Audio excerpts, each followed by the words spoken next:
वो यीशु से मिलना चाहता था, उसको देखना चाहता था, परंतु यीशु ने उसे बोला आज मुझे तेरे घर में खाना खाना। हालेलुया। जैसे यीशु मसीह जक्कई घर में गए, जक्कई के अंदर एक रिपेंटेंस भरा हुआ मन आया, एक पश्चाताप का हृदय आया और उसने बोला प्रभु जिसका मैंने लूट लिया है, क्योंकि उसको पता चला कि मैं पापी हूँ। इससे पहले उसे नहीं पता था कि मैं पापी हूँ। हालेलुया। जैसे यीशु मसीह उसके घर में आए, उसने बोला मैंने जितना जिसका लूटा है उसको मैं 4 गुना लौटा दूं और मेरी आधी संपत्ति में कंगालों को बांट देता। जैसे उसने निर्णय किया और उसने कदम उठाया, यीशु ने बोला आज इस घर में उद्धार आया है, और क्योंकि ये भी उस अब्राहम की संतान है, विश्वास जिसका डैडी विश्वास का पिता है, ये भी उसी भटके में से है जिसे आज हमने पा लिया है। आमीन। जब तक एक व्यक्ति मन नहीं फिराता, चाहे 2 साल हो, 4 साल हो, 10 साल हो, 20 साल हो, चर्च में बैठा रहेगा पर प्रभु उसे नहीं पा सकता। आमीन। रियली फैक्ट है। जब एक व्यक्ति मन फिराता है तो प्रभु उसे पा लेता है, नहीं तो उसे ढूंढता रहता है, कब ये वापस आएगा, कब ये मन फिराएगा, कब मेरे पास आएगा। आमीन। उसे ढूंढता रहता है। ऐसे बहुत सारे लोग हैं जो आज भी भटके हुए हैं, प्रभु उनको बात कर रहा है, क्या जाने कब वो मन फिरा ले। आमीन। हालेलुया। तो ये बहुत ही अद्भुत है। इस समय मैं वचन को बहुत ज्यादा महत्व देता हूँ, क्योंकि यीशु मसीह ही वचन है। आमीन। आपको पता है बाइबल में बहुत सारे गिफ्ट हैं। सेवकाई कितनी है? 5। कितनी सेवकाई है? 5। अब गिफ्ट कितने हैं? कम से कम 9। और फ्रूट कितने हैं? फल कितने हैं? 9। सेवकाई कितनी है? 5। उन 9 गिफ्टों में कभी आराधना का कोई गिफ्ट है? हमने वो जिक्र कर रहे थे लोग, आराधना गिफ्ट है। आखिर प्रभु ने वो गिफ्ट को क्यों नहीं दिया? कोई भी आराधक नहीं होता, कोई गिफ्टेड नहीं होता। आराधक कोई गिफ्टेड नहीं होता। परमेश्वर यूनाह किताब 4 अध्याय में बोलते हैं, अभी सामरी स्त्री के बारे में बात कर रहे थे। जब यीशु मसीह सामरी स्त्री के पास गए तो बता रहे थे वहां पे परमेश्वर ऐसे आराधकों को ढूंढ रहा है, ऐसे सच्चे भक्त को ढूंढ रहा है जो उसकी आराधना आत्मा सच्चाई से कर सके। परमेश्वर एक्चुअली क्या किया है? किसी को स्पेशल गिफ्ट नहीं दे दिया है, आराधना हर एक के लिए दिया। आमीन। हर एक को आराधक बना दिया, इसलिए कोई स्पेशल नहीं है। आराधना एक ऐसा चीज है कि उसमें किसी को गिफ्ट नहीं आता, वो दिल से निकलता है, आत्मा से निकलता है। आमीन। हालेलुया। इसलिए बोलता है परमेश्वर कि मैं ऐसे आराधक को ढूंढ रहा हूं जो आत्मा सच्चाई से मेरी आराधना करे। आप मेरी बात समझ रहे हैं? शायद ये बात किसी ने, मैं एक दिन बैठा हुआ था और परमेश्वर पवित्र आत्मा ने मुझे बताया ये बातों के विषय में। मैंने कभी सुना भी नहीं किसी के लिए। बहुत सारे लोग बोलते हैं उसको आराधना गिफ्ट है, वो आराधना करता है, वो गीत गाता है। आराधना कोई गिफ्ट नहीं है। आराधना एक हृदय का एक पुकार है जो परमेश्वर का प्यासा हो, जो इंसान रहता है उसके हृदय से खून निकलता है। आमीन। इसलिए हर एक को आराधक होना चाहिए, हर एक को प्रभु को ढूंढने वाला होना चाहिए, हर एक को प्रभु को महिमा करने वाला होना चाहिए। प्रभु एक ऐसे हृदय हमारा देखना चाहता है जो आराधना से भरा हो, जो धन्यवाद से भरा हो। आमीन। हालेलुया। सेवकाई से 5 दिया है ना। गिफ्ट वरदान बहुत सारे है ना। बुद्धि का वरदान है ना, विजडम ज्ञान का, नॉलेज का वरदान है, यू नो, सुसमाचार का वरदान है, सुसमाचार का भी वरदान है। सेवकाई में भी 5 है। कौन कौन सेवकाई है? अपोस्तल का, पौलुस को प्रेरित का, और भविष्यवक्ता का, और टीचर का, और उपदेशक का, और शेफर्ड पास्टर का, है ना। हालेलुया। याद रखना, हम एक सही तरीके से प्रभु को अगर हम आराधक बन सकते हैं, उसकी आराधना कर सकते हैं, उसे हम ढूंढ सकते हैं, या हम उससे मिल सकते हैं, वो हमें बाइबल सिखाती है। आमीन। हमें बाइबल सिखाती है। हम इसमें जितना ज्यादा हम इसके अंदर जाएंगे, इससे जितना प्यार करेंगे, उतना ज्यादा प्रभु हमसे बातें करना सीखेंगे। इसलिए मैं बाइबल को, वचनों को बहुत ज्यादा महत्व कर देता हूँ। जब मैं बैठता हूँ ना, प्रभु से बातें करता है। अभी इन दिनों में मैं बार बार एक बात का जिक्र कर रहा हूँ कि चेला बनो और चेला बनाओ। क्या करो? चेला बनो और चेला बनाओ। एक क्वेश्चन निकालो तो मैं करूँगी, उसके बाद फिर से कुछ बातों को रिवीजन करूंगा, उसके बाद मुख्य बातों पे मैं आऊंगा। दूसरा कुरिन्थियों की किताब 5 का शायद 20 है। Second Corinthians chapter 5 verse 20।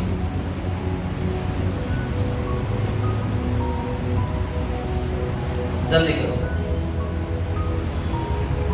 जिसको जो हम मसीह के राजदूत क्या लिखा है? तो हम क्या है?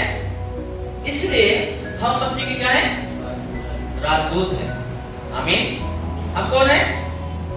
मसीह के राजदूत हैं। और आगे मानो परमेश्वर हमारे द्वारा समझाता है। बाइबल में लिखा है, यहाँ पे विनती करता है। क्या करता है? विनती करता है। मानो परमेश्वर हमारे द्वारा क्या करता है? विनती करता है। क्या विनती करता है? हम मसीह की ओर से निवेदन करते हैं, परमेश्वर के साथ मेल मिलाप करो। आमीन। परमेश्वर से मिल जाओ। खोया हुआ वही है जो परमेश्वर से मिल नहीं पा रहा है। हालेलुया। खोया हुआ वही है जो परमेश्वर से मिल नहीं पा रहा है। संसार की चीजें उसे मिलने नहीं दे रहे। हालेलुया। तो हम लोगों को सीख रहे थे कि कैसे हम प्रभु से मिल पाते हैं, कैसे एक व्यक्ति प्रभु का चेला बन जाता है और कैसे एक व्यक्ति चेला बनाता है। पता है, मैं ये बात को इतना इंपॉर्टेंट समझ रहा हूँ ना कि इसको मैं बार बार रिपीट करने के लिए मेरा दिल करता है। लूका 5 का 5 अध्याय 1 से लेकर 11 वचन में लिखा है, यीशु ने प्रथम चेलों को कैसे बनाया। मैं फिर से रिविजन कर रहा हूँ क्योंकि आपके दिमाग में उसे बनाना ना चाहिए। आमीन, है ना? वो कैसे घटना है? क्या घटना है वहां पे? यीशु मसीह एक झील के किनारे जाते हैं, है ना? और क्या करते हैं? इतनी भीड़ रहती है कि भीड़ दबाती रहती, उसको दबा रहे थे। यीशु ने पतरस से विनती किया कि मुझे नाव दे और थोड़ा सा किनारे से अंदर लेके जाए। जैसे पतरस ने नाव दिया, यीशु मसीह नाव में बैठे और तुरंत किनारे से अंदर गए और वहां से उपदेश देना शुरू किए, है ना? उपदेश देने के बाद पतरस को बोलते हैं अपने नाव को गहराई में लेके जा और जाल को डाल। बराबर? सबको मुंह पाठ हो जाएगा, इसीलिए मैं बता रहा हूं। ये बात मुंह पाठ होना चाहिए, बहुत इंपॉर्टेंट बात है। प्रथम चेलों को बुलाया जाएगा। आप चेला बनना है ना, तो आप पता होना चाहिए आप चेला कैसे बने। मैं आपको इसमें 9 पॉइंट बताऊंगा, आपका लाइफ खत्म, आपका सिपाही खत्म इसी में। ओके, तो क्या हुआ यहाँ पे? फिर यीशु ने उपदेश दिया, फिर पतरस को बोला गहरे में जा और जाल को डाल। और पतरस को बोला, क्या बोला? मैंने रात भर परिश्रम किया परंतु कुछ भी नहीं पाया, पर आप कहते तो जाल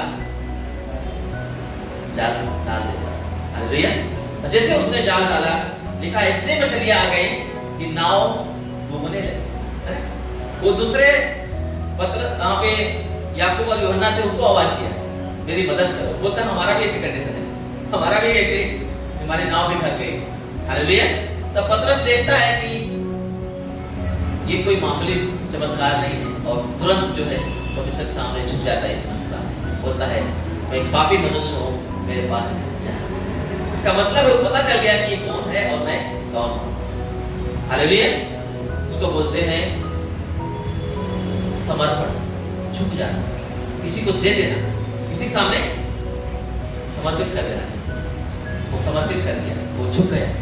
मैं एक तेरे सामने खड़ा होने के योग्य नहीं। यीशु ने क्या बोला? डर मत, आज अब से तू जीवता मनुष्य को पकड़ा करेगा। उसके बाद हम क्या देखते हैं? नाव को किनारे पे लेके आते हैं और याकूब, यूहन्ना और पतरस, ये तीनों जो है सब कुछ छोड़ के यीशु मसीह के पीछे हो लेते हैं। ये वहां पे घटना है। और हमने यहाँ पे कुछ 8 पॉइंट बताया था और 9वां पॉइंट मैं इसलिए ले रहा हूँ क्योंकि वो हमारी सेवकाई का फल है, जिसको मिरास बोलते हैं, जिसको हमारा क्या बोलते हैं, प्रॉपर्टी बोलते हैं। मैं आपको बताऊंगा इसके बारे में। हालेलुया। बहुत इंपॉर्टेंट है, इसको आप माइंड में रखें। पहला पॉइंट क्या है? हम क्या देखते हैं? यीशु मसीह चेला बनाने से पहले क्या किया था? सबसे प्रथम चीज जो है, यीशु मसीह, फर्स्ट पॉइंट, यीशु मसीह लोगों के बीच में गया। बाइबल बताती है बिना भेजे प्रचार कौन करेगा, और बिना प्रचार विश्वास कहां से आएगा। सबसे फर्स्ट थिंग है, जिन व्यक्तियों को आप चाहते हो कि वो आप यीशु मसीह में आए, प्रभु में आए, आपकी फैमिली के हो, रिलेटिव हो, है ना, या तो आपके दोस्त हो, आप जहाँ पे वो काम करते हैं वहां पे हो, या तो कोई समाज के लोग हो, जो भी जिसको चाहते हो कि आप उनका उद्धार हो, सबसे पहले आप उनके बीच में अपने समय को दें, अपने आप को उस जगह पे ले जाएं, ऐसा लेके जाएं जैसे मसीह का स्वभाव। पापी स्वभाव को लेके बच जाएं, क्योंकि आप कुछ नहीं कर सकते, क्योंकि अंधा आदमी को रास्ता नहीं दिखा सकते। यीशु मसीह पवित्र आत्मा से परिपूर्ण हो गए, पिता ने उनके लिए आकाशवाणी की, ये मेरा प्रिय पुत्र है जिससे मैं अत्यंत प्रसन्न हूं। आपके लाइफ से प्रभु प्रसन्न होना चाहिए। इसका मतलब है आपका उद्धार होना चाहिए। आप चेला नहीं बनोगे तो चेला बना नहीं सकते। तो यीशु ने प्रथम चेला बनाने के लिए पहला काम क्या किया, अपने आप को उनके बीच में लेके गया जिनको चाहता कि वो चेला बने। आमीन। First thing. सेकंड थिंग, दूसरा नंबर ये है कि बिना विनती किए आपको सुनेंगे नहीं। यीशु ने विनती किया कि मुझे वचन प्रचार करने के लिए मदद करो। हालेलुया।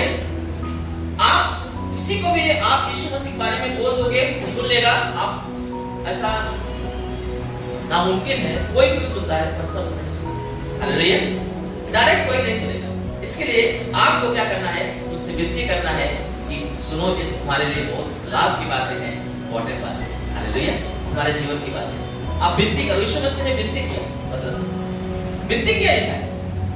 सेकंड थिंग्स, आपका अगर चेला किसी को बनाना है तो आप उनके बीच में जाना है, पहली बात। दूसरी बात क्या है, आप उनसे विनती करना है कि वो प्रभु के वचनों को सुने, क्योंकि वचन सुनने से विश्वास आता है। आमीन।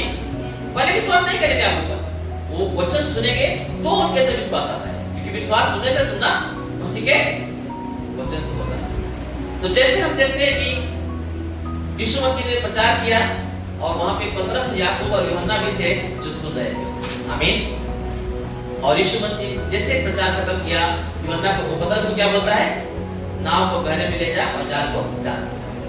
पतरस ने क्या बोला, तीसरा चीज, पतरस ने क्या बोला, रात भर परिश्रम किया पर एक भी नहीं पाया, परंतु आप कहते तो जाल में डाल देता हूं। आखिर ये विश्वास उसके पास कहां से है, वचन के सुनने से। आमीन। जो यीशु मसीह जब प्रचार कर रहे थे ना, वो सुन रहा था, उसके सुनने से उसके अंदर विश्वास, उसको पता है कि मैंने रात भर परिश्रम किया है, एक भी मछली नहीं पाया है, पकड़ पाया, अब दिन में क्या मिलेगी, ठंडे समय में क्या मिलेगी, धूप के समय क्या मिलेगी, ठंडे समय में जब नहीं मिले तो धूप के समय में मछली कहां से आएगी। हालेलुया। तो जैसे जो है वो जब सुना पतरस ने, पतरस विश्वास किया कि अगर यीशु बोलते हैं तो मैं डाल दूं। आमीन। तो याद रखना, अगर किसी को चेला बनाना है तो सबसे पहले क्या है, आपको उनके बीच में जाना है। दूसरा क्या है, विनती करना है। तीसरा क्या है, वचन सुनने के लिए तैयार करना, वचन सुनाना है। वचन हमेशा विश्वास को पैदा करता है। पतरस विश्वास किया, और पॉइंट 1, विश्वास से जाल डाल दिया, और जैसे जाल डाला मछलियों का होता है उसके जाल में आ गया। हालेलुया। इतनी मछलियों को आने से वो आश्चर्य हो गया, क्योंकि ये कोई मामूली मिरेकल्स नहीं था, चमत्कार नहीं था, बहुत बड़ा चमत्कार। और वो घबरा गया और उसको पता चला कि कोई मामूली व्यक्ति नहीं, ये तो परमात्मा है। आमीन। ये तो प्रभु है। तुरंत क्या किया, चमत्कार होते ही उसने क्या किया, समर्पण कर दिया। एक पापी मनुष्य, ऐसी कोई पापी नहीं स्वीकार करता मैं पापी। हेलो, बाइबल लिखा है जब तक प्रभु ना कहे, प्रभु न डाले, जब तक उसको प्रभु पता नहीं चले कि प्रभु कौन है, तब तक कोई पाप को स्वीकार नहीं करता। हेलो, मेरी बात समझ आ रहा है? उसे पता चला कि ये प्रभु है, इसके सामने मैं कुछ भी नहीं, मैं पापी हूँ। उसने तुरंत क्या किया, बोला मैं एक पापी मनुष्य हूँ। मतलब पहला क्या किया, प्रभु लेके गया साथ उनके पास गया। दूसरा विनती किया। तीसरा क्या किया, वचन प्रचार किया। चौथा क्या किया, विश्वास किया। पतरस विश्वास करने से क्या हुआ, चमत्कार हुआ। पांचवा क्या हुआ, चमत्कार हुआ। और छठे पॉइंट में देखते हैं, चमत्कार के तुरंत बाद पतरस समर्पण कर दिया। हेलो, छठे पॉइंट में क्या देखते हैं, समर्पण कर दिया। ऐसे इंसान यीशु को जीवन नहीं देगा जब तक उसके जीवन में कोई मिरेकल्स नहीं होगा, चमत्कार नहीं। जितना भी यहाँ पे लोग बैठे हुए हैं, बिना चमत्कार के कोई नहीं बैठे। हेलो, बिना चमत्कार के कोई नहीं बैठे। जब चमत्कार होता है तो यीशु को समझ लेते हैं, तब उनको पता चलता है कि मेरे वो यीशु कौन है और मैं कौन। हालेलुया। तो छठा पॉइंट क्या है? समर्पण। और जैसे समर्पण होता है एक इंसान चेला बन जाता है। यीशु ने क्या बोला? डर मत, अब से तो जीवता मनुष्य को पकड़ा करेगा। तो वो चेला बन गया। अब प्रभु ने क्या बोला? समर्पण के बाद क्या होता? चेला बन जाता है। छठे पॉइंट में चेला बन गया, है ना? समर्पण किया तो सातवें में क्या हो गया? चेला बन के तैयार हो गया। चेला बन के तैयार होते ही यीशु ने एक बात बोला, अब से तू जीवता मनुष्य को क्या करेगा? पकड़ा करेगा। मतलब अब तू चेला बनाएगा। आमीन। आठवें पॉइंट में क्या लिखते हैं कि यीशु मसीह ने उसको चेला बनाने के लिए चुन लिया, है ना? अब से वो चेला बनाने के लिए तैयार हो गया। आप ऐसे चेला नहीं बना सकते। यीशु मसीह ने किसको चेला बनाने के लिए बोला था? चेलों को। किसको? आपको पॉइंट याद रखना है। मैं आपको क्यों बार-बार रिपीट कर रहा हूं? आपको बात याद रखना है कि आप अगर चेला नहीं रहेंगे तो चेला बना नहीं पाएंगे। यीशु मसीह जब मुर्दों में से जी उठे थे तो 11 लोगों से मिले थे जो चेले थे यीशु, और एक पहाड़ के पास उन्होंने वादा किया था कि मैं वहां मिलूंगा, और वहां पे मिले। मत्ती किताब 28 अध्याय आप देखते हैं कि यीशु मसीह उन चेलों से मिले और बोलते हैं तुम जाओ जगत के कोने में जाओ, जगत में जाओ और सारी जातियों को लोग क्या करो? चेला बनो। क्योंकि तुम चेले हो ना, इसलिए तुम चेला बना सकते हो। हालेलुया। औरों को नहीं बोले। हेलो, और भी लोग यीशु मसीह को मानते थे पर औरों को नहीं बोला, पर 11 लोग ने बोला, है ना? जाओ सारे जाति के लोग क्या करो? चेला बनाओ और उन्हें पिता पुत्र पवित्र आत्मा के नाम से बपतिस्मा दो और उन्हें मानना सिखाओ। जब तक आप चेला नहीं बनोगे, चेला नहीं बना सकते। 8 पॉइंट हुआ, आप चेला बना सकते हो। चेला बनाने का तरीका यीशु ने हमें सिखाया। आप डायरेक्ट चेला नहीं बना सकते। आप डायरेक्ट सोचोगे कि वो विश्वास कर लेगा, नहीं हो सकता। विश्वास की प्रतिक्रिया वचन की बात होती है। चौथा पॉइंट होता है ना? समर्पण छठे पॉइंट पे है ना? चमत्कार, विश्वास के बाद चमत्कार होता है। आप सोचोगे कि चमत्कार हो गया तो विश्वास करेंगे, ये भूल जाओ, क्योंकि ऐसा विश्वास थोड़ा समय के लिए रहता है, समर्पण को नहीं ले जाता। जब एक व्यक्ति विश्वास करके चमत्कार को देखता है तो उसके अंदर समर्पण को आता है। हेलो, मेरी बात ध्यान से सुनो, मैं बता। यीशु ने जैसे चेला बनाया वैसे चेला आप बनाओ, अपने तरीके से मत इस्तेमाल करो। अब ये आपको माइंड में घुसना चाहिए। मैं बार-बार बता रहा हूँ, आप राजदूत हैं। क्या लिखा हमने पहले वचन पढ़ा? हम परमेश्वर के राजदूत हैं। मानो परमेश्वर हमारे द्वारा विनती करता है ना? हम मसीह के राजदूत हैं, हम मसीह को लेके जाते हैं, इसलिए हम वो हमारे साथ में विनती करता है कि लोग जो है परमेश्वर के साथ क्या करें? मेल मिलाप करें। आमीन। यही है, भटका हुआ इंसान वही है जो परमेश्वर से मिल नहीं सकता। और फर्स्ट तिमोथी की किताब 2 चैप्टर में लिखा हुआ है कि परमेश्वर और मनुष्य के बीच में एक ही बीच वही है, मसीह यीशु है। जब तक वो बीच वही नहीं करेगा, परमेश्वर से मेल मिलाप कोई इंसान कर नहीं सकता। हालेलुया। इसलिए याद रखना, हमें क्या करना है? चेला बनाना। हमें वो दौड़ना है। मैंने पिछले हफ्ते एक बात बोला था, जिसको प्रभु ने चेला बनाया है ना, हेलो, वो चेला बना, जिसको चेला बनाया है उसे एक काम देता है, चेला बनाने का। आमीन। हेलो, परमेश्वर जिसको चेला बनाया है वो चेला बनाने वाला बनेगा। अगर चेला नहीं है तो चेला बनाने वाला नहीं बनेगा। मैं पहले बता रहा हूं।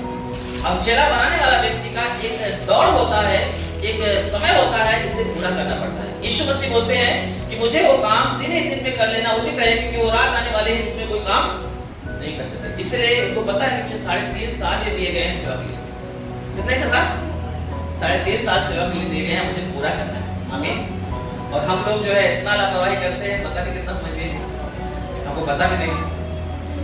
अगर आप चेले हैं, अगर काम कर रहे हैं, जैसे आपका काम पूरा हो जाएगा ना, आप कितना भी आप किसी से प्यार करते रहो, कोई आपसे प्यार करता रहे, लोग आपको उठा लेगा, रखेगा नहीं।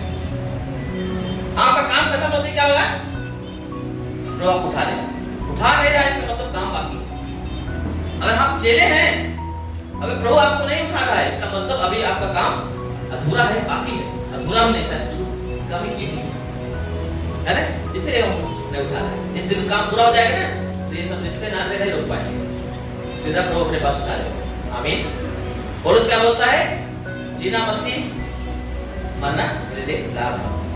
मरना मेरे लिए लाभ है और जीना मसीह के लिए लाभ है। जब तक मसीह अपने लाभ के लिए मुझे इस्तेमाल कर रहा है तब तक मैं रहूंगा, नहीं तो मुझे जाना मेरे लिए लाभ है। आमीन।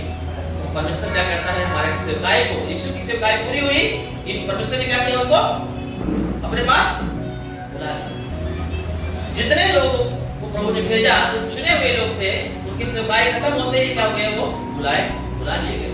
हालेलुया। ऐसे हमारे सेवकाई पूरा होने पर प्रभु हमें बुला लेगा। याद रखना, कभी कभी किसी का ऐसा भी लाइफ है जिसका समय तो दिया गया है पर समय में काम नहीं कर पाएगा। ऐसा व्यक्ति छूट जाएगा जो काम पूरा नहीं कर पाएगा। हेलो, समय तो दे दिया परमेश्वर ने परंतु काम कोई कर नहीं रहा, इसका मतलब वो आलसी है। क्या है? आलसी है।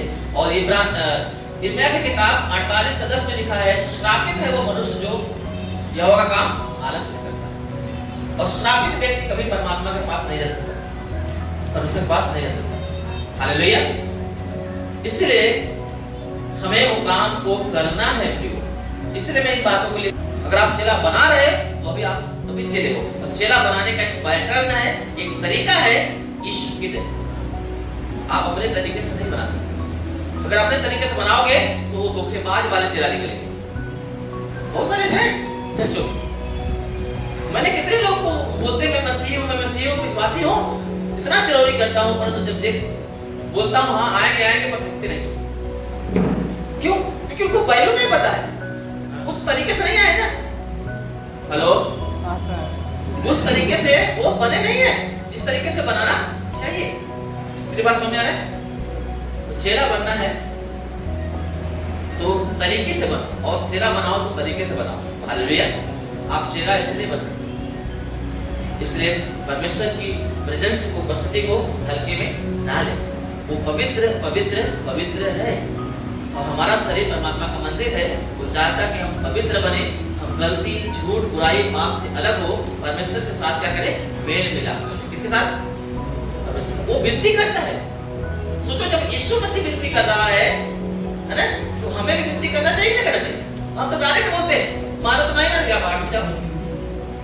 अरे हमारा क्या जाता है? हमारा काम है कर दिया, तुम्हारा काम नहीं कर दिए, तुमने क्या किया? उसको गुस्सा दिला दिया। हेलो, तुमने उससे रिस्क दिला दिया। विनती करना चाहिए ना? विनती नहीं करते और बोलते हमने हमारा काम तो सुसमाचार करने के लिए कर दिया, देखो उनका काम नहीं। हमें विनती करना, यीशु मसीह आज भी लिखा है तुम्हारे द्वारा, हमारे द्वारा विनती करता है। आमीन। हम राजदूत हैं और हमारे द्वारा क्या करता है? विनती करता है। अभी भी वो विनती कर रहा है और हम लोग क्या करते हैं? नाराज हो जाते हैं, रिसिया जाते हैं, बुरा मान जाते हैं। वो विनती कर रहा है पर हम लोग बुरे मान जाते हैं। बताओ, हम उससे बड़े हो गए। अब हम बोलते चेला बनाएंगे। क्या चेला बनाएंगे? चेला बनाने वाले ने कैसे चेला बनाया और हम कैसे चेला बना रहे हैं? ऐसे चेला नहीं बनता। हेलो, समझ में? चेला हमें वैसे बनाना है जैसे यीशु ने बनाया। हालेलुया। पता है, जब हम विश्वास करते हैं, हम चेला बनते हैं, हम काम करते हैं। पता है, चेला बनने के बाद हमें काम दिया जाता है, काम करते हैं तो हमें विरासत मिलती है, धरोहर। क्या बोलते हैं? धरोहर मिलती है। चलो एक वचन निकालो तो हम पढ़ेंगे। रात को हमने पढ़ा था नाइट में, 2 तिमोथी चैप्टर 1 वर्स 12। 2 तिमोथी किताब अध्याय 1 वचन 12 से निकालो।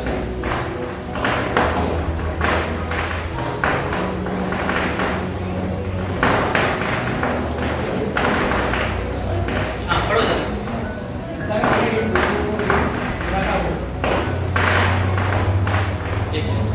क्या बोले? इस कारण मैं इन दुखों को भी बंद करूं।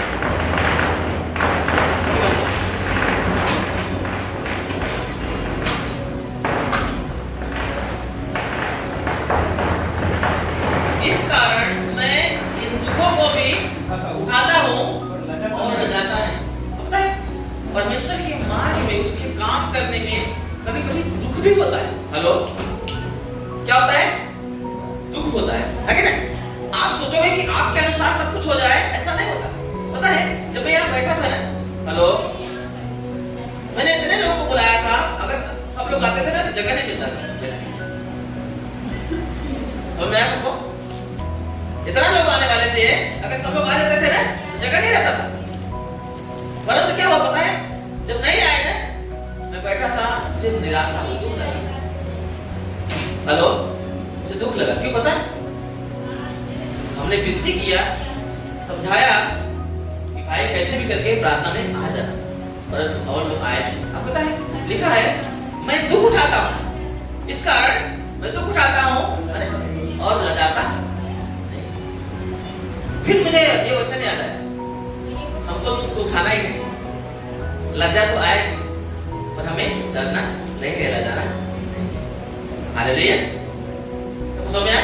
आसान नहीं है, तकलीफ है, पर हमें लगाना नहीं है। ठीक है? क्यों नहीं लगाना पता है? आगे क्या लिखा है? क्योंकि मैं उसे जिसकी मैंने प्रतीत की है, क्योंकि जिसके ऊपर मैं विश्वास करता हूँ, जिसकी मैंने प्रतीत की है, जानता हूँ, मैं जानता हूँ उसे। हेलो, और मुझे निश्चय है, जिसको हम विश्वास करते हैं, जो यीशु मसीह पर हम विश्वास करते हैं, उसे हमको पता है वो कौन है, और हमें निश्चय है। क्या निश्चय है? कि वह मेरी आती की उस दिन तक रखवाली कर सकता है। मेरी आती उस धरोहर धरोहर, या मेरी धरोहर की उस दिन तक रखवाली करेगा, जिस दिन तक रखवाली करने के लिए खतरा है। हालेलुया। समझ आ रहा है? मेरी धरोहर, आपको पता है, विश्वास करने के बाद हम एक काम करते हैं, हमें धरोहर मिलता है। हमें क्या मिलता है? क्या मिलता है? धरोहर। धरोहर मतलब समझते हो? धरोहर क्या होता है? कितने लोग पता है? धरोहर किसी का कुछ चीज ना, प्रॉपर्टी, घर द्वार, खेत बाड़ी, पैसा, है ना? धरोहर बोलते हैं ना। बच्चे, भाई बहन, माँ बाप, है ना? पति पत्नी, तो धरोहर होते हैं ना। और सबसे बड़ा धरोहर क्या है पता है? अनंत जीवन। आमीन। जो यीशु पर विश्वास करने के द्वारा हमें मिलता है फ्री में, हमारी धरोहर है।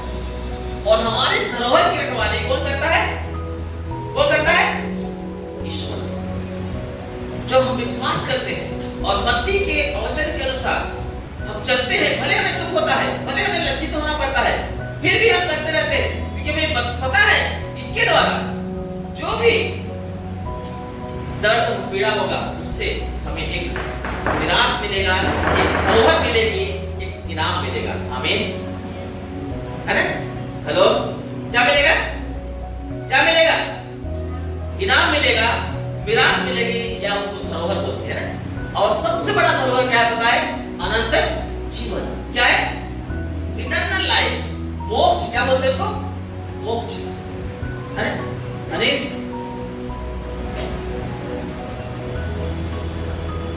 इटर्नल लाइफ, सबसे बड़ा धरोहर क्या है? हमारा अनंत जीवन, जिसके लिए तुम पूजा पाठ करते हैं, जिसके लिए भगवान की उपासना करते हैं, जिसके लिए उपवास करते हैं, जिसके लिए दुनिया भर घूमते हैं, कितने धाम जाते हैं, है ना? हेलो, फिर भी नहीं मिलता। लिखा है कि वो जो मोक्ष है मिलना इम्पॉसिबल है, किसी को नहीं मिल सकता, कोई नहीं ले सकता उसको। ये इसीलिए परमेश्वर ने क्या किया? दान को फ्री में कर दिया। हेलो, विश्वास करने पर वो फ्री में जाता है। वो हमारा क्या है? विरासत, हमारा धरोहर है। आमीन।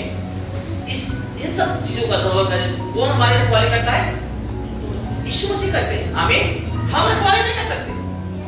हम रखवाली, हेलो, हम रखवाली नहीं कर सकते। फिर हम रखवाली कर सकते हैं। हमारा रोल क्या है? हमारा रोल क्या है? आखिर यीशु मसीह हमारे धरोहर की रखवाली करता है, तो हमें किसकी रखवाली करना है? हेलो, किसकी रखवाली करना है? पढ़ो वचन 4:7, उसी का 4:7, 1 का 12 था ना, 4:7 निकालो। मैं अच्छी कुश्ती लड़ चुका हूँ। मैं क्या लिखा है? अच्छी कुश्ती। क्या लिखा है? फटाक से करो।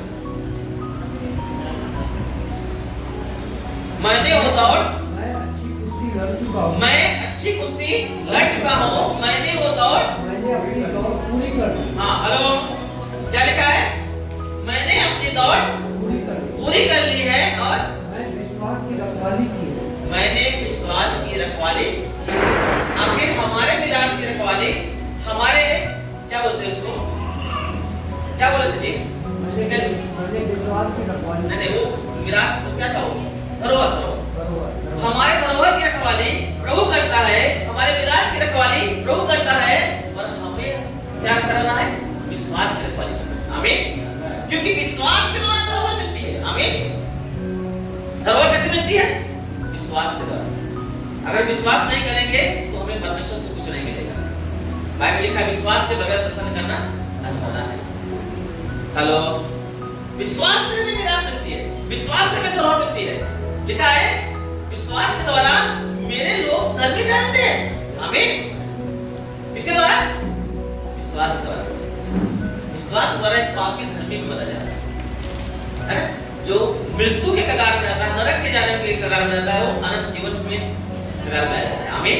इसके द्वारा, विश्वास के द्वारा, है ना? और उसी विश्वास की रखवाली किसको करना है? हेलो, हमें करना है, वो ईश्वर ही करेगा। इसीलिए पतरस जब पानी में चल रहा था, क्या जरूरत है पानी में चलने का? यीशु मसीह पानी में चलते हुए आ रहे थे, और पतरस बोलता है अगर आप है तो मुझे भी पानी में चलने दे दो। विश्वास किया ना? उसके बाद यीशु मसीह बोलता है अगर तेरा विश्वास है तो आजा, और पानी में क्या हुआ? चलने लगा, पानी चलने लगा ना? परंतु जैसे आंधी और पानी को देखा, वो डर गया और फिर डूबने लगा। यीशु ने उसे क्या किया? बचाया। यीशु ने क्या बोला? हे अल्पविश्वासी, तूने संदेह क्यों किया? मतलब विश्वास को डाउन कर दो, रखवाली नहीं कर पाए। उसको विश्वास था कि मैं पानी में चल सकता हूँ, यीशु चल रहा है, परंतु वो विश्वास की रखवाली नहीं कर पाया। वो तूफान को, पानी को देख के डर गया। ऐसे हमारे जीवन में ऐसे बहुत से पड़ाव आएंगे जिससे हमारे विश्वास को टूटने का, खराब होने का, डाउन होने का खतरा रहता है। क्या रहता है? खतरा रहता है। इसी के लिए पौलुस बोलता मैंने विश्वास की रखवाली की है। हमें भी उस समय में विश्वास की रखवाली करना है। आमीन। क्योंकि उसी विश्वास की वजह से पतरस पानी में चल रहा था। जैसे विश्वास डाउन हुआ, वो भी पानी में चला गया। एक व्यक्ति अगर विश्वास की रखवाली नहीं करेगा, उसे किसी चीज की रखवाली करने की जरूरत नहीं है। उसे बस एक ही काम करना है। किसका करना है? विश्वास की। क्या करना है? रखवाली करना है। आमीन। जब एक व्यक्ति विश्वास की रखवाली करता है ना, तो उसको मिरास मिलता है। उसे क्या मिलता है? हाँ? क्या था शब्द जी, वो भूल जाता हूं। हेलो, हाँ? धरोहर। धरोहर क्या है? धरोहर बहुत अच्छा शब्द है ना उसमें। धरोहर, विश्वास के द्वारा हमें विरासत मिलता है, विश्वास के द्वारा हमें धरोहर मिलता है, अनंत जीवन मिलता है। आमीन। हेलो, एक औरत जो है, सुनो ध्यान से, जिसको 12 साल से लहू बहने का रोग था। कितने साल का? 12 साल से ब्लडिंग हो रहा था, उसका लहू बहने का रोग था। उसने अपनी सारी जीविका, रुपया पैसा सब डॉक्टरों के वैद्यों के पीछे गवा दिया था। परंतु अब पता है, अगर मैंने एक स्त्री को जानता हूँ जो 4 दिन, लगभग 4-5 दिन उसको ब्लीडिंग हुआ, पता है वो 2 दिन उठ नहीं पा रहे, चलने नहीं हो रहा। हमारे बीच में है, मैं नाम नहीं लूंगा, उठने नहीं हो रहा। बताओ, वो औरत 12 साल से लहू बहने का रोग था, कंटिन्यू लहू बह रहा था। उसको क्या हिम्मत होगी रोग तक पहुंचने का? अब पता है, आप ट्रेन में जाते हो ना, ट्रेन में अगर आप ताकतवर नहीं रहोगे तो अंदर नहीं घुस सकते। इतना भीड़ रहती है ना कि आपको जो है जगह बनाना पड़ता है, ताकत लगाना पड़ता है अंदर घुसने के लिए। अरे लगता ही नहीं लगता। और सोचो, 12 साल के लहू बहने की जो स्त्री थी, रोग था उसको, 12 साल से लहू बह रहा था। क्या वो तंदुरुस्त होगी भीड़ में जाने के लिए? हेलो, बाइबल में लिखा है कि भीड़ यीशु के ऊपर गिरी पड़ती थी। कितना भीड़ थी उसके पास जाने के लिए? उसके पास ताकत था? हेलो, नहीं था। फिर भी उसने क्या किया? विश्वास से वो उस भीड़ में गई, मेहनत किया, ताकत लगाया, कैसे भी करके जगह बना के यीशु के पास गई और उसके वस्त्र को छू लिया। क्योंकि वो ये विश्वास करती थी कि मैं यीशु के कपड़े को छू लूंगी, वस्त्र को छू लूंगी तो मैं चंगी हो जाऊंगी। आमीन। पता है, विश्वास की रखवाली करना है। विश्वास ऐसे नहीं बना रहता, विश्वास में कर्म लगता है। लिखा है विश्वास कर्म के बगैर मरा हुआ है।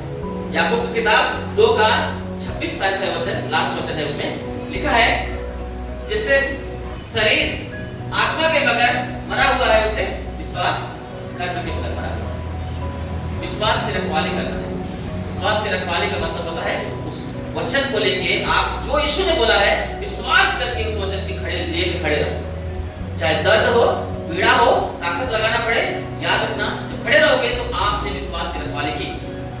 आप विश्वास बहुत करते हो परंतु जहां प्रभु चाहता है आप खड़े नहीं हो तो आप विश्वास की रखवाली नहीं करते, आप विश्वास को डाउन कर देते, उसके अंदर जान नहीं डालते, जान खत्म हो रहा है। बहुत पावरफुल और ये प्रकाशन है, आपको काम मिलेगा नहीं क्या? ये पवित्र आत्मा ने मुझे बताया, इसलिए बता रहा हूं। विश्वास की रखवाली आपको करना है। विश्वास की रखवाली ऐसे नहीं होती। आपको वचन को लेके भरोसा होता है, मुझे दुख उठाना पड़ता है, लज्जित होना पड़ता है, फिर भी मुझे शर्म नहीं आती। लज्जित दुख उठाने के बाद भी मैं लजाता नहीं हूं, क्योंकि मुझे पता है कि इसी दुख उठाने के द्वारा है ना, जिस पर मैं विश्वास करता हूं, मेरे पास एक क्या है? हेलो, विरास है ना? क्या है? विरास है मेरे पास। आमीन। और वो उसकी रखवाली करने के लिए मेरा परमेश्वर है। आमीन। वो देगा भी और रखवाली भी करेगा। मुझे टेंशन नहीं है कि उसका चोरी होने का डर। हेलो, मुझे चोरी होने का डर भी नहीं है। क्यों? क्योंकि जो देगा उसकी रखवाली भी करना चाहता है। आमीन। हालेलुया। ये बात समझ आ रहा है? इसलिए जैसे उस स्त्री ने जिसको 12 साल लहू बहने का रोग था, वो यीशु के वस्त्र को छुई, वो चंगी हो गई, है ना? ऐसे बहुत सारे उदाहरण हम बाइबल में देखते हैं। लिखा है तेरे विश्वास ने तुझे चंगा कर दिया। आखिर विश्वास से क्यों चंगा कर रहा है? क्योंकि विश्वास करके, परिश्रम करके उस वचनों के अनुसार से वो खड़े हो जाते हैं और प्रभु तब तक नहीं देता तब तक उसके सामने, है ना? हालेलुया। यही तरीका है आप विश्वास की रखवाली करने का। घर पे बैठ के विश्वासी बन के आप विश्वास की रखवाली नहीं कर सकते। आप जहां प्रभु बोलता है वहां खड़े रहना होगा, जहां प्रभु बोलता है वहां बैठना पड़ेगा, जहां प्रभु बोलता है वहां चलना पड़ेगा, जहां प्रभु बोलता है वहां रहना पड़ेगा। तब आप विश्वास की रखवाली करते हैं, नहीं तो विश्वास की रखवाली नहीं कर सकते। अब विश्वास की रखवाली करना बहुत जरूरी है। क्यों? विश्वास अच्छा आता है। विश्वास कहां से मिला? यीशु ने दिया ना, वचन के द्वारा। आप विश्वास आप अपने से नहीं पैदा कर सकते। बाइबल लिखा है परमेश्वर हर एक व्यक्ति के परिमाण के अनुसार बांट देता है। जितना व्यक्ति जिस हिसाब से प्रभु के पास आता है उसे बांट देता है। बांटने के बाद उसे बढ़ाना या घटाना एक व्यक्ति के ऊपर निर्भर करता है। हेलो, मेरी बात समझ आ रहा है? वचन हमारे अंदर विश्वास का एक नमूना, एक बीज डालता है। उसे बढ़ाना घटाना किसका काम है? हमारा काम। हेलो, सबको समझ आ रहा है? पतरस ने विश्वास की रखवाली नहीं किया, विश्वास क्या हो गया? डाउन हो गया। एक लड़का था जो बचपन से उसे मिर्गी आने वाला रोग था। उसके अंदर एक आत्मा थी जो फिट लाती थी, मिर्गी लाती थी। चेहरे लोगों के पास उस बच्चे को लेके आए, परंतु उस लड़के के पास दुष्ट आत्मा निकाल न पाए और वहां पे भीड़ लग गई और बात होने लगा। अचानक यीशु मसीह वहां पे आए और बोलते हैं क्या हुआ?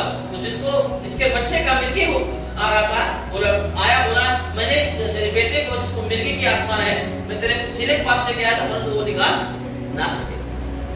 तो यीशु मसीह पूछते हैं कि ये कब से है? वो तब बचपन से है। कब उसको कभी आग में फेंकता है तो कभी पानी में फेंकता है ना? फिर वो क्या बोलता है? अगर आप कुछ कर सकते हो, रफी गुरु अगर आप कुछ कर सकते हो तो करिए। यीशु ने क्या बोला? ये क्या बात है?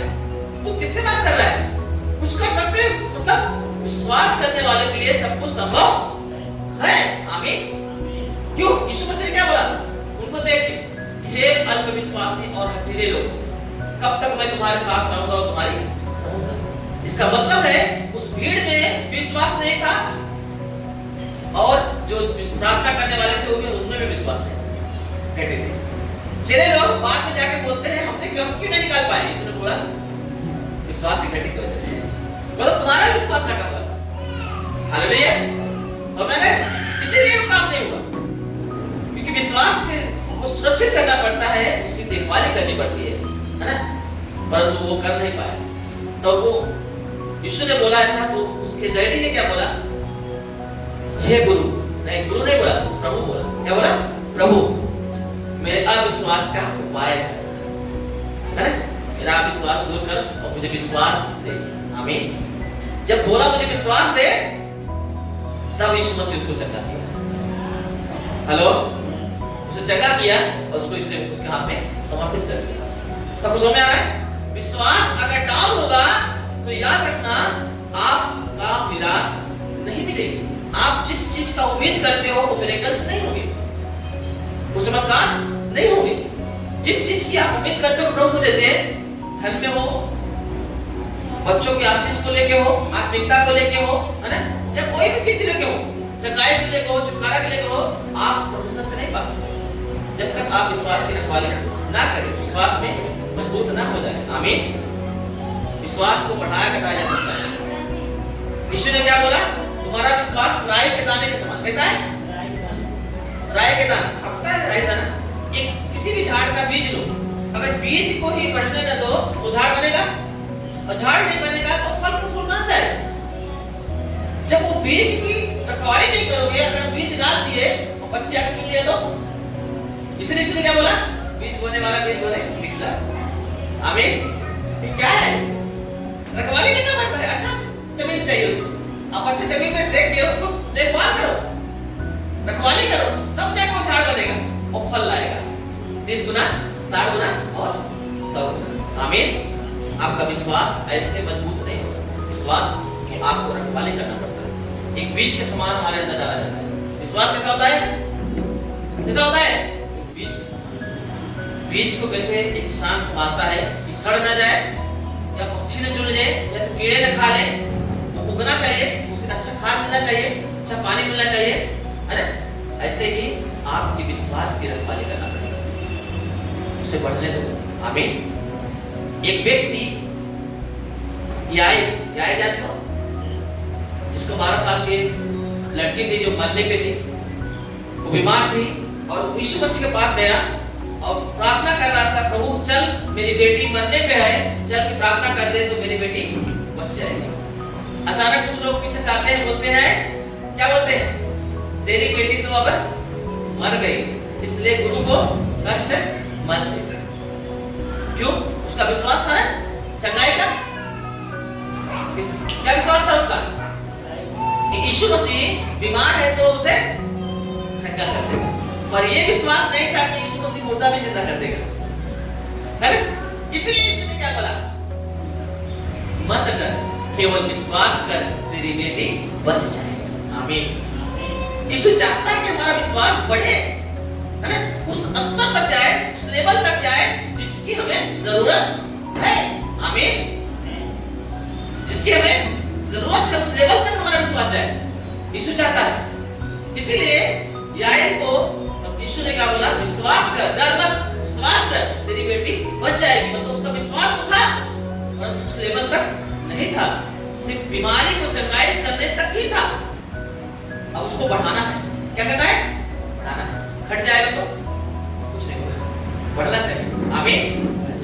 तो यीशु ने उससे मदद किया बढ़ने की, है ना? रखवाली करो। यीशु चाहता है कि हम विश्वास की रखवाली करें। आमीन। क्या करें? रखवाली करें, विश्वास करें कि परमेश्वर कौन है और हमारे लिए क्या कर सकता है। विश्वास करने वालों के लिए सब कुछ संभव है। कोई भी अंधा देखेगा, झगड़ा चलेगा, मुर्दा जिंदा होगा, बॉडी शुद्ध होगा, आत्माएं निकलेगी, है ना?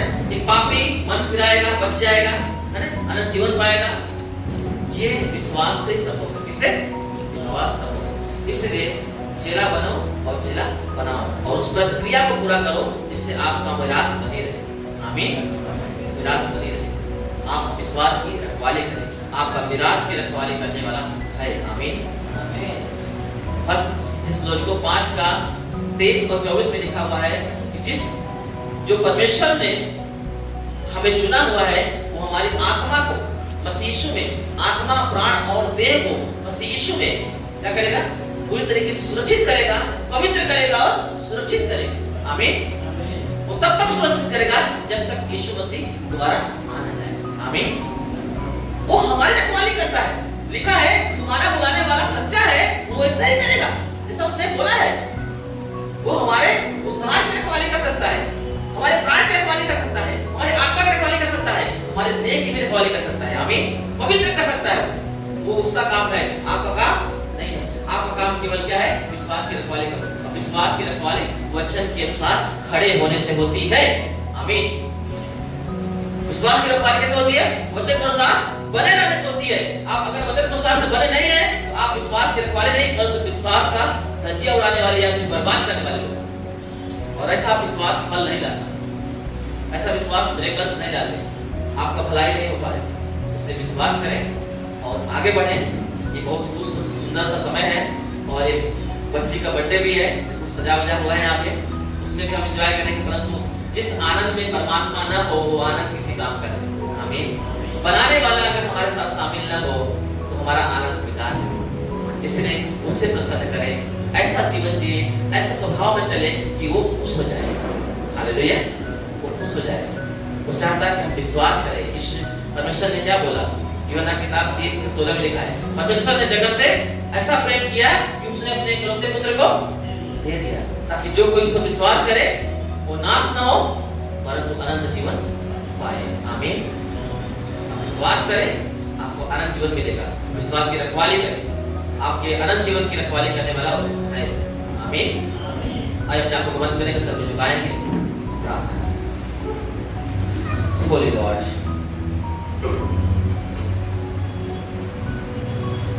ऐसा अब अपने आप सबको झुकाएंगे। जो भी कुछ आपके जीवन में तकलीफ है, दुख है, विश्वास की कमजोरी है, आत्मिकता में नहीं बढ़ पा रहे हैं, आप अगर चेला होने का दावा करते हैं और आप चेला नहीं बना रहे हैं, क्यों आप फेल हो जाते हैं? क्योंकि आप उस तरीके से चेला नहीं बनाते जिस तरीके से यीशु ने सिखाया। आइए हम उससे अनुग्रह मांगे, हम निश्चय करें कि प्रभु तू जैसा चाहता है वैसे हमें चलने के लिए, लोगों के बीच में जाने के लिए, चेला बनाने के लिए और चेला बनने के लिए मदद कर। कैसे पतरस ने सुना, विश्वास किया, मिरेकल्स हुए, उसने समर्पण किया, चेला बना और फिर चेला बनाना शुरू किया। आज हमें भी प्रियो परमेश्वर ने ऐसे ही चुना हुआ है हमारे जीवन में। हमने किसी का तो द्वारा, किसी ने तो हमारे लिए विनती किया, चलो प्रभु के पास चलो, उसकी सुनो, और हम उनकी सुने और सुनने की वजह से हम विश्वास किए, और विश्वास की वजह से हमारे जीवन में चमत्कार हुए। उस चमत्कार की वजह से आज हम प्रभु को अपना उद्धार करता स्वीकार किए। आज हम चेले बन गए और वो चाहता है कि जैसे हम चेले बने हैं, हमारे लिए किसी ने विनती किया है, हम भी दूसरे के लिए विनती करें। प्रियो, आइए हम दुआ करें, प्रार्थना करें कि प्रभु हमारे जीवन में काम करे और हमें वैसा बनाए जैसा वो चाहता है। आप परमात्मा के बच्चे हैं, आप परम पिता परमेश्वर के बच्चे हैं। वो पवित्र पवित्र पवित्र है। वो चाहता है मेरे बच्चे भी पवित्र बने, पाप और झूठ की बुराई और नफरत का जीवन न रहे, नशे का जीवन न रहे, गाली, श्राप और अंधकार की चीजें उनके जीवन में न रहे, परंतु पवित्रता ही रहे, परमेश्वर रहे। क्योंकि हमारा शरीर परमात्मा का मंदिर है। वो चाहता है कि हमारे अंदर निवास करे और हमारे जीवन के अंधकार को दूर करके हमें महिमा में अपने बनाए रखे। स्वर्गीय पिता यीशु के नाम में बाबा, इन सारे बच्चों को तेरे हाथों देता हूं। आपने जो बातें मुझे दी थी पिता, मैंने इन्हें बता दिया। मेरी प्रार्थना पिता, जो बीज आपने मेरे द्वारा इनके हृदय में बोया है, वो ऐसे व्यर्थ न जाने पाए पिता, कि फलवंत हो पिता। इसकी रखवाली करे पिता, विश्वास से इसकी रखवाली करे और ये उसका फल पाए पिता, वैसे उसी अनुसार चले पिता, ताकि इनके जीवन में वो फल आए, वो विरासत आए जो आप देना चाहते हैं। क्योंकि विश्वास के द्वारा ही आता है। वचन में लिखा है, विश्वास के द्वारा अनुग्रह ही से हमारा उद्धार हुआ है। जब हम विश्वास करते हैं तो अनुग्रह आता है। अनुग्रह हमारे लिए उद्धार और विरासत को लेके आता है। आज वो प्रतिक्रिया इनके जीवन में पूरी होने पाए पिता, और ये आपके जलते हुए दीपकों के समान दिखाई दे पिता, ज्योति के समान चमके पिता। अंधकार के अंदर न पाए जाए पिता। लोग बाहर दीपक जलाते हैं, पर तू हमारे अंदर दीपक जलाना चाहता है कि हमारे हृदय में वो ज्योति चमके, जो हमारे जीवन से हर एक बुरी आदतों का अंधकार दूर होने पाए, दुष्ट कार्यों का अंधकार दूर होने पाए, बीमारी का अंधकार दूर होने पाए, पाप और श्राप का अंधकार दूर होने पाए। आज इंसान दीपक जलाता है, परंतु उनके जीवन से कोई अंधकार दूर नहीं होता। तब तू सच्ची ज्योति है पिता, तू ही मनुष्य को जो जीवन देने वाली ज्योति है पिता। आप मेरी प्रार्थना है पिता कि आप इनके हृदय में आए पापा, और इनके हृदय में वो ज्योति चमकाए पिता, जिससे इनके जीवन से सारे अंधकार की बातें खत्म होने पाए। किसी को नशे की आदतें हैं तो नशे की आदतें छूट जाए। कोई गाली देता है, झूठ बोलता है, चोरी करता है, नफरत करता है, झगड़े करता है, बुराइयां करता है, उसके जीवन से वो निकल जाए पिता, पवित्र बने पिता, जिससे तो पवित्र बने। अनुग्रह दे पिता। कोई दुष्टात्मा के बंधन में है, दुष्टात्मा के अंदर से निकले और तेरा निवास स्थान हो जाए। जो कोई पाप बुराइयों में धंसे हुए पिता, उन्हें तो अपना लहू दे पिता, और उन्हें शुद्ध कर पिता, और उन्हें अपना मंदिर बना दे पापा। अनुग्रह दे पिता। एक खूबसूरत लम्हे के लिए हम शुक्रगुजार हैं पिता तेरे। ये वचन फलवंत होने पाए। मैं इन वचनों को आपके लहू में स्थिर करता पिता, आपके पवित्र बलवंत हाथों में सुरक्षित करता पिता। ये बढ़े और महिमा में परमेश्वर की उपस्थिति में सदा जुड़े रहे पिता। तो चाहता है कि परमेश्वर के साथ हम मेल मिलाप करें पिता, वो मेल मिलाप में जुड़ जाए, ऐसा अनुग्रह पाए यीशु के नाम में। आमीन।